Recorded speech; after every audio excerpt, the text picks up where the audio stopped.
Hello everyone, I'm Santiago, and today I'm gonna be testing Pubg 1.0 or PlayerUnknown's Battlegrounds 1.0 on the GeForce GTX 1060 3GB for FPS monitoring. This time I won't be using cam since it's not currently working with this game due to BattleEye, which is the anti-cheat software this game uses, so in the meantime I'll be using MSI Afterburner. And if you want to support me, there are Humble and Amazon affiliate links down in the description. So PlayerUnknown's Battlegrounds 1.0 or Pubg 1.0, I'll be doing 1080p, 1440p and 4K. To skip none of those sections of the video, check the description below. So well, first of all, I show you the G4560 running at 1080p. For the settings on 1080p, I'm going to be using medium textures, because if I use high or ultra, it goes over the VRAM limit and I start getting more stuttering. And I also lower shadows from ultra to high, and the rest just cranked up to the max, and that's enough to be over 60 frames per second pretty much all the time. And after that I show you the Ryzen 3 1200 with a 3.9 GHz overclock. I'll talk about the performance difference between those processors in this game later in the video. Then I switch to 1440p, trying to get 60 frames per second or close to it as much as possible.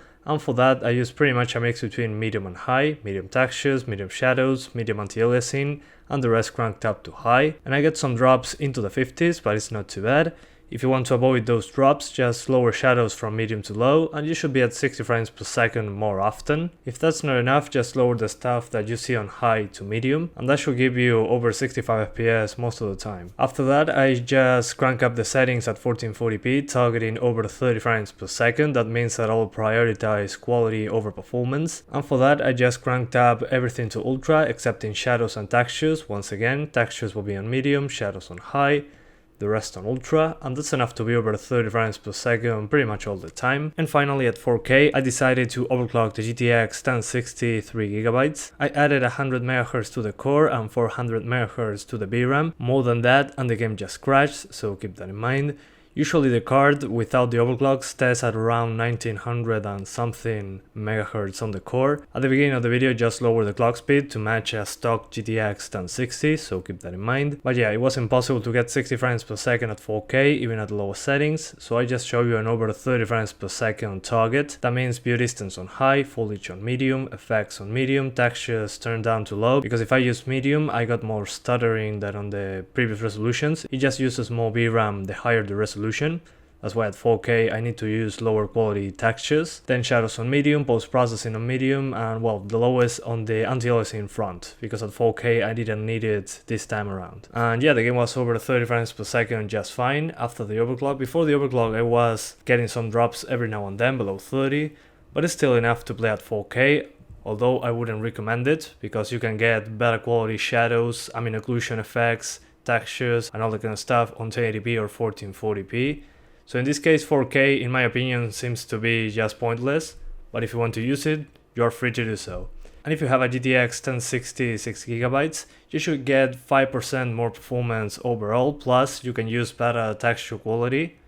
So that's pretty much the difference this time around. So yeah guys, I'm going to talk to you about the options menu, some of the difference in performance between the CPUs I tested here, and overall how the game performs compared to before 1.0. The most demanding thing so far, like on the previous videos, is shadows. From ultra to high there's a huge performance difference. From high to medium there's also a difference, but it isn't as big of a difference compared to what you get from lowering from ultra to high, so keep that in mind. Now they look pretty similar, so I recommend lowering shadows first. Foliage and view distance weren't much of a hit, but if you want to get a small performance uplift, lower foliage. Post-processing and effects used to have a huge performance hit. Now post-processing seems to make the bigger difference. It seems to affect ambient occlusion as well, and I used to put effects on very low, since when you were in a red zone just surrounded by explosions, just being close by was a huge performance hit. Now it seems that they fixed that, so effects can be on medium or high just fine if you had it on very low in the past. But yeah, not much else to say about it. The game also seems to use a little less VRAM. So for textures I would set high for 3 or 4 GB GPUs. For 2 GB GPUs maybe low or medium.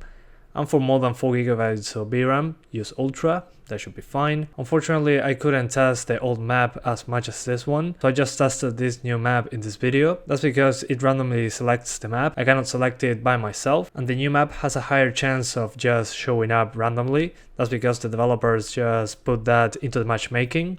so you have a higher chance of getting into the new map, but I claim that they will soon add a map selector. When that happens, I'll probably make comparisons between the two maps, but it seems that the new map runs a little better. And well, overall I saw that the Ryzen 3 1200 was very similar in performance to the G4560. I saw very similar frame times when you're just scavenging for stuff or in the middle of a village or just running around. The parts when I mostly saw a difference was when there were other players just close to you, or you are just being shot or shooting someone. I saw more drops in the G4560 than on Ryzen 3. Ryzen 3 is instead a little more stable when you are in a battle or something. That was the biggest difference I saw between those CPUs. Overall, the performance is very similar on both of them, so you should have a good experience with any of those two CPUs. So yeah, it seems that they fixed the performance issues in the red zone or close to the red zone. The stutters that I had on the plane in the past are long gone. The lobby isn't as bad as it used to be. So yeah, overall it seems that it's running better than before. That's why I used a little higher settings compared with my previous videos on PUBG. But also remember that this map, it seems to be running a little better than the previous one. But I'll test that soon when they add the map selector. Anyway guys, that's pretty much it. I hope you keep enjoying the video. Thanks for watching and see you next time.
Ugh!